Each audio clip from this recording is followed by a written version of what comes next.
ఆంధ్రప్రదేశ్కు త్వరలో మరో గవర్నర్ రానున్నారా? నరసింహన్ స్థానంలో మరో మాజీ ఐపీఎస్ గవర్నర్గా వస్తారా? 25 ఏళ్ల తర్వాత మళ్ళీ మహిళా గవర్నర్ రానున్నారా?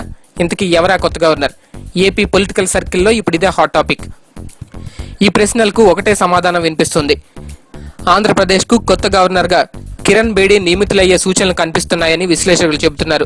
ప్రస్తుతం పుదుచ్చేరి గవర్నర్గా ఉన్న కిరణ్ బేడి తనకు ఏపీ గవర్నర్ గిరి ఇప్పించాలంటూ కేంద్రాన్ని కోరినట్లు సమాచారం. కేంద్రం కూడా దీనిపై సానుకూలంగా ఉందని, త్వరలోనే ప్రకటన రావచ్చని రాజకీయ విశ్లేషకుల అభిప్రాయం. ఏడాది క్రితం పుదుచ్చేరి లెఫ్టినెంట్ గవర్నర్గా కిరణ్ బేడి నియమితులయ్యారు.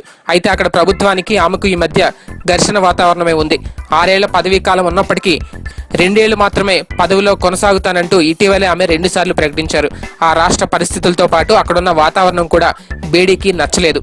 ఈ పరిస్థితుల్లో ఆమె ఒకే గవర్నర్ ఉన్న 2 రాష్ట్రాల్లో ఒకటైన ఏపీకి గవర్నర్గా వచ్చేందుకు ఆసక్తి చూపుతున్నట్లు సమాచారం. సుదీర్ఘ రాజకీయ అనుభవం ఉన్న చంద్రబాబుతో పెద్దగా ఇబ్బందులు ఉండే అవకాశాలు లేకపోవడం, కొత్త రాష్ట్రం కావడం, చంద్రబాబుకు కేంద్రంతో మంచి సంబంధాలు ఉండడం వంటి అన్ని కారణాలు చూసుకొని ఆమె ఏపీపై ఆసక్తి చూపుతున్నారని తెలుస్తోంది. ఈ అంశంపై చర్చించి చంద్రబాబు ఆసక్తిని అంచనాలేసేందుకే బేడి ఇటీవల విజయవాడకు వచ్చినట్లు సమాచారం.